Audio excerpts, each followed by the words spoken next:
Mr.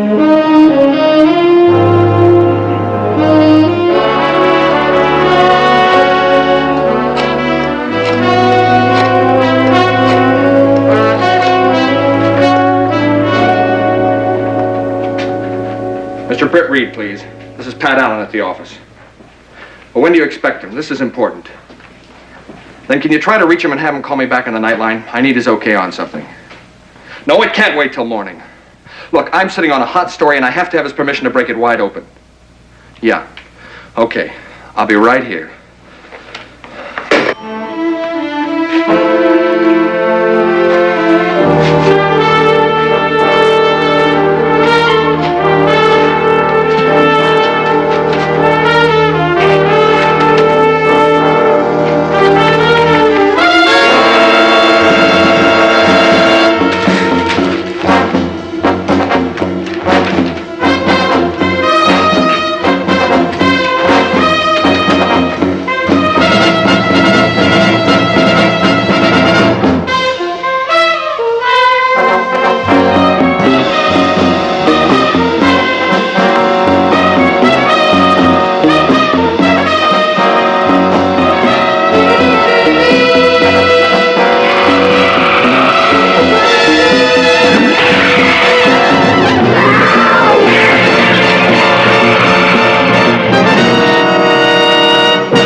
Another challenge for the Green Hornet, his aide Cato, and their rolling arsenal, the Black Beauty. On police records, a wanted criminal, the Green Hornet is really Britt Reid, owner-publisher of the Daily Sentinel. His dual identity known only to his secretary and to the district attorney. And now, to protect the rights and lives of decent citizens, rides the Green Hornet.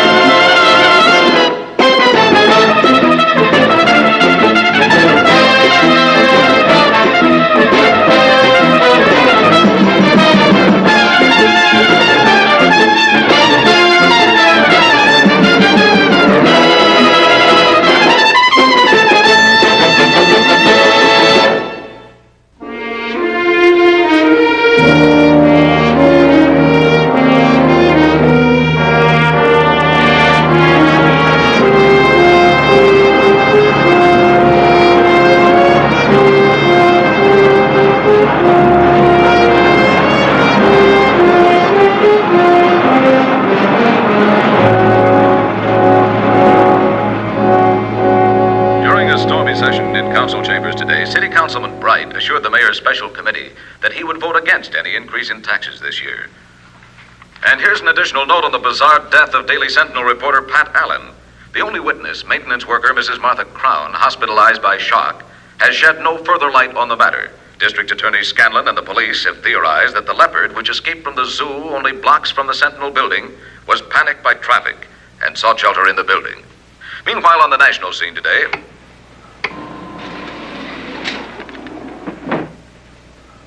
But how could the leopard have gotten to the city room 8 floors above the street? And why would it kill Pat Allen? That's something we have to find out.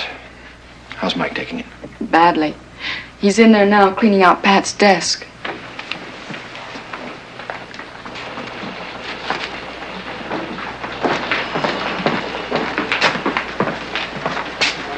What's that? On a huge walled estate near Danforth. All that's left of Pat Allen. The rejected lead line. Shouldn't we save that for the police? What for? They've already closed the file on this case. Accidental death indeed. When was the last time you saw a leopard accidentally wander into a city room and kill a reporter? Easy, Mike. We all feel as bad about this as you do. I never had a son. Pat Allen came as close to being that as anyone could. He was really keyed up about that story he was working on. I wonder what it was. Cato said when he... Where'd that come from? He fell out of this package of cigarettes. They were Pat's. What is it? Looks like a miniaturized transmitter. Type that are used in space capsules. I told you, you can't disturb I've got to tell him he's all wrong about this. What's this all about, Miss Kate? Well, I tried to stop him, Mr. Reid. So you're Mr. Reid. Flora would never have done a thing like this. Mr. Melvin is the leopard keeper at the zoo. And I want to tell you that Flora couldn't have killed your reporter. Couldn't. Well, she's 18 years old, Mr. Reid. She's lost most of her teeth, and her claws are worn down to nubs. If she were still in the jungle, I don't think she'd be alive. She was mighty lively last night. Did you write this story? So happens I did. Why? I've lived with these animals all my life, and none of them would hurt anyone. That's something poor Pat Allen might find hard to believe. The boy was just starting a great career, and it went out that window with him. Thanks to your leopard. Oh, Mr. Reid? Mr. Reid? Where will you be? At home. I'll be back in about an hour. Well,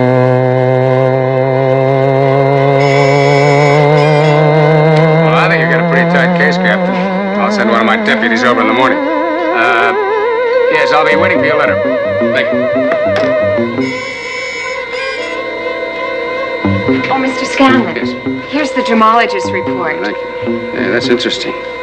That's very interesting. I'll be gone for about an hour or so. Right.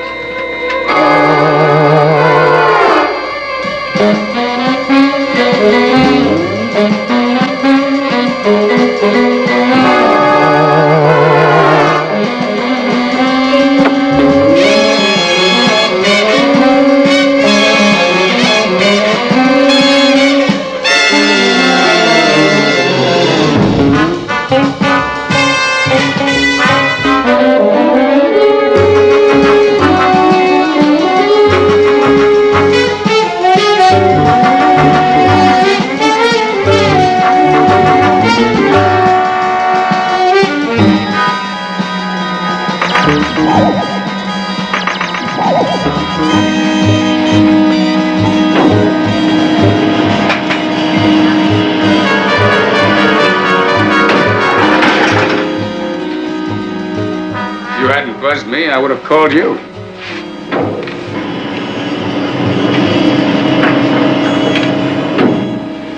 There's one piece of evidence that I withheld from the press. There was a good-sized diamond found on your reporter's desk. Diamond? Here's the gemologist's report on it. The stone is genuine, all right. It's worth between $10,000 and $15,000. That fits in. With what? This. A miniaturized transmitter. I don't get it. You will.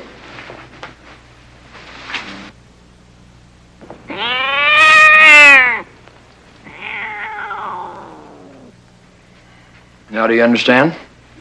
Should I? Mr. Reid's residence is Miss Case. Thanks, Cato. Yes, Miss Case? According to the Humane Society, there are 9 leopards in the area, and all accounted for last night. Thanks. Something else. 3 years ago, we did a feature on a gemologist, Frank Miller. Dig out a copy and get it right to me? Fine. Miller? That's the name on this report. He was working on a process to manufacture the perfect diamond. The stone Pat had might be one of his. But why? Well, supposing Pat Allen stumbled onto something much bigger than he expected. To cover, someone using this, tuned to send out an ultra-high frequency tone, and a leopard trained to respond to that tone and kill the nearest human to it. That someone programmed Pat Allen to die. Can you prove it? No. But the Green Hornet will.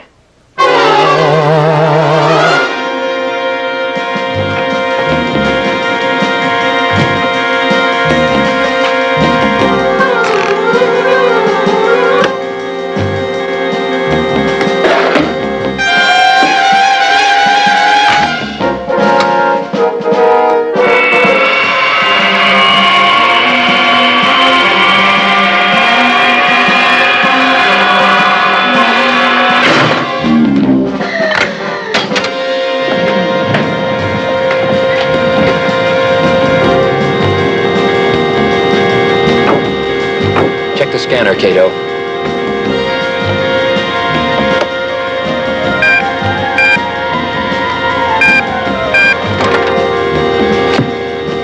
Check. Stick to the back streets, Cato.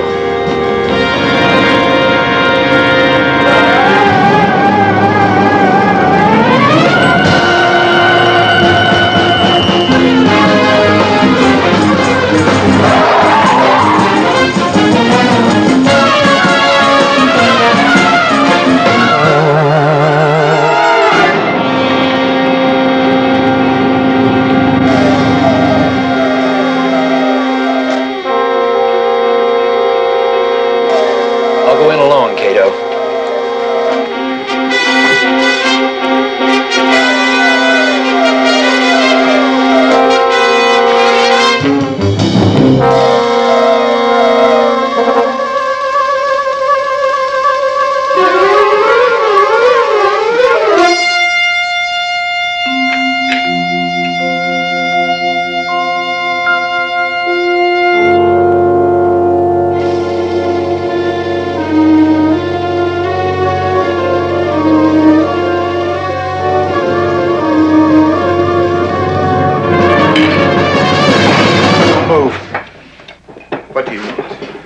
Do you know who I am?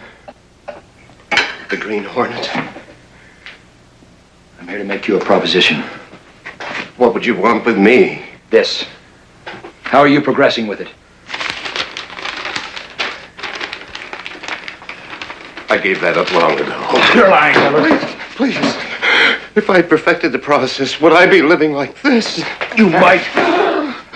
If you were waiting for the ideal plan to exploit it. I could flood the world diamond market with your perfect imitations. I could make you millions. Millions. Millions. Come with me.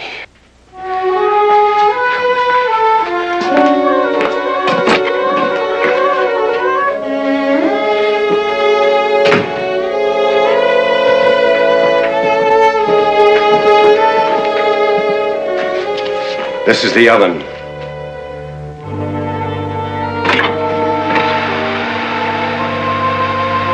Fragments of worthless carbon. Pieces of coal. I expose them to the same heat they would experience close to the Earth's core. Of course, I prepare them chemically first, rendering them singly refractive, the mark of the pure diamond. And at these early stages of my scientific methodology, this is the final step.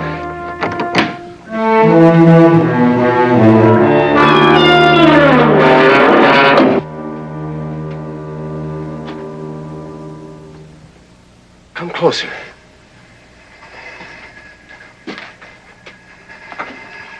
This is the final step. 50 degrees below zero. They're beautiful, aren't they? Don't touch them. No. Their extreme cold would rip the flesh from your hands. I'll get you something that you can handle them safely. Let me get one for you.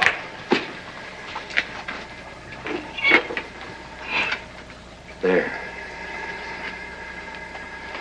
Isn't it beautiful? Examine it. Look at it. Have a good look at it. Examine it closely.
Okay. Did Miller get away?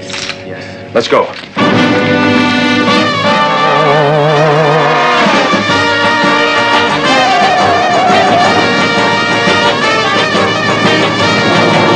Cato, Activate the scanner generator. Activated.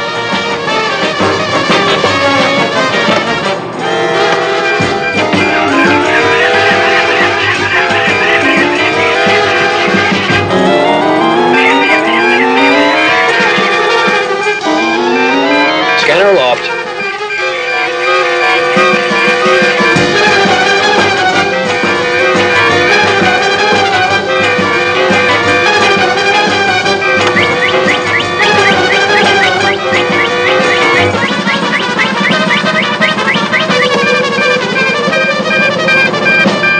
Got him, Cato.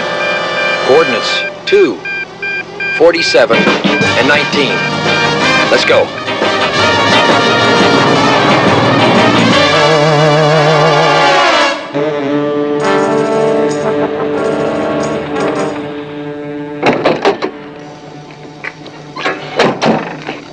I've been here before as Britt Reid. The widow of Bella DeLukens lives here. He was one of the wealthiest diamond merchants in the world. Do it this way. This is my district right here. Yes. I disagree. No, nobody else is going to interfere. Gentlemen, please let's come to order. May I begin this meeting by expressing my regrets to Professor Miller. I know it was a trying experience, but we hope well worth it. And now for the business at hand. First, let me read you a note from Jeremy Clark, our Far Eastern representative. Just a short note to acknowledge your inquiry of June 2nd. I will forward all requested information in the month. What was that? Only a pet, gentlemen. And also my burglar alarm.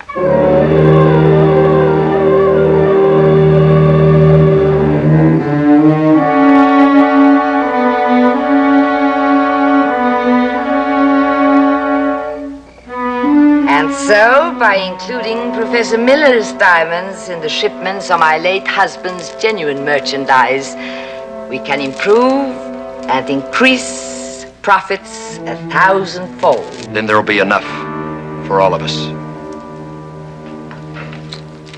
You told me you got rid of him. I thought I had. The Honorable Mr. Miller. Please. I was frightened. No need to be. Now that we're partners.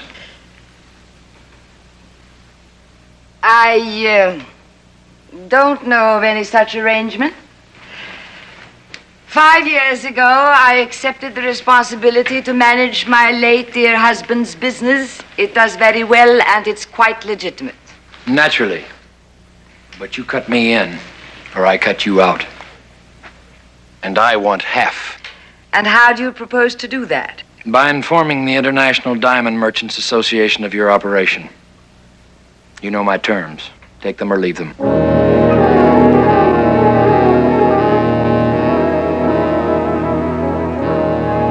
Gentlemen, the Green Hornet leaves us little choice. I'm afraid we must yield to his demands.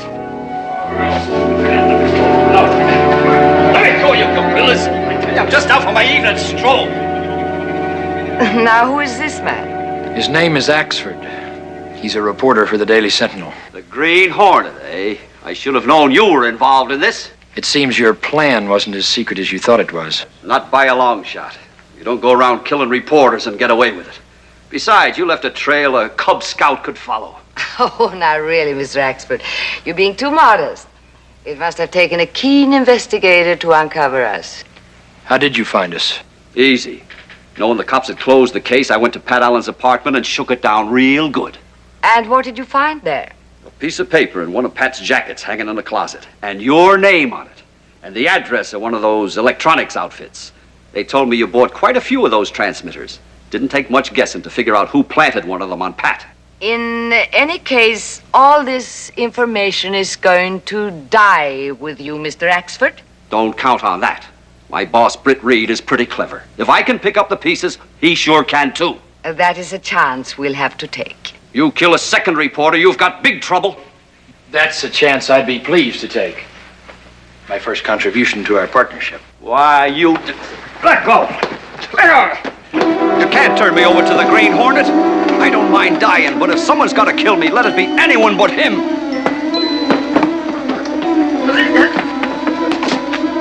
We'll take him.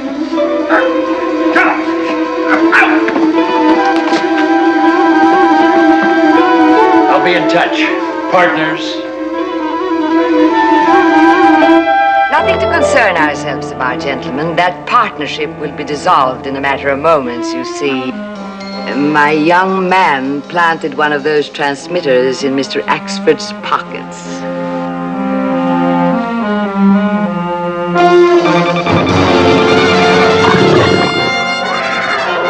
She's released the leopard. Double cross. Now, isn't that beautiful? Quiet. We better make our stand here. That cat can outrun us.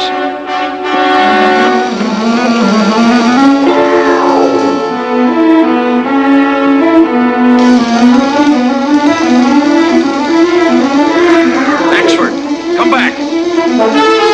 Axford.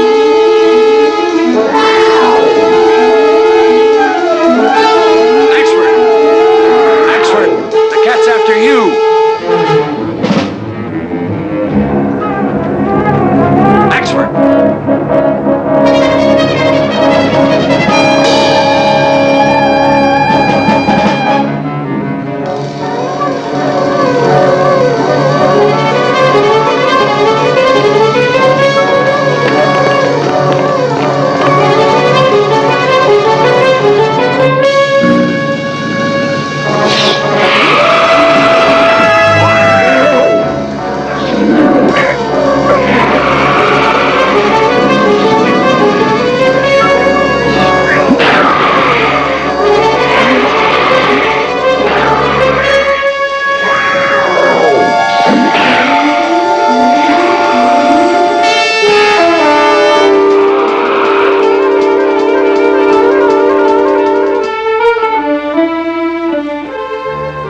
You'll be all right. You just got a whiff of the gas.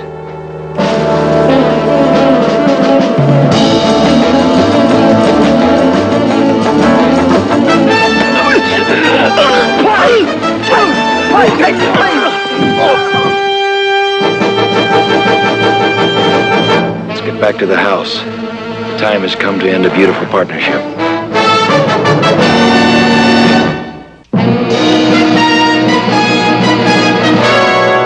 You're a 14-carat hero, Mike. We're all very proud of you. Well, thanks. But that blasted Green Hornet. First, he knocks me out with the green gas, even though it saves my life. Then, he leaves that gang tied up for me like a gift package. Makes me wonder if he's as bad as I think he is. Pretty confusing, isn't it? I'll say it is. Next thing you know, he'll be helping old ladies cross the street.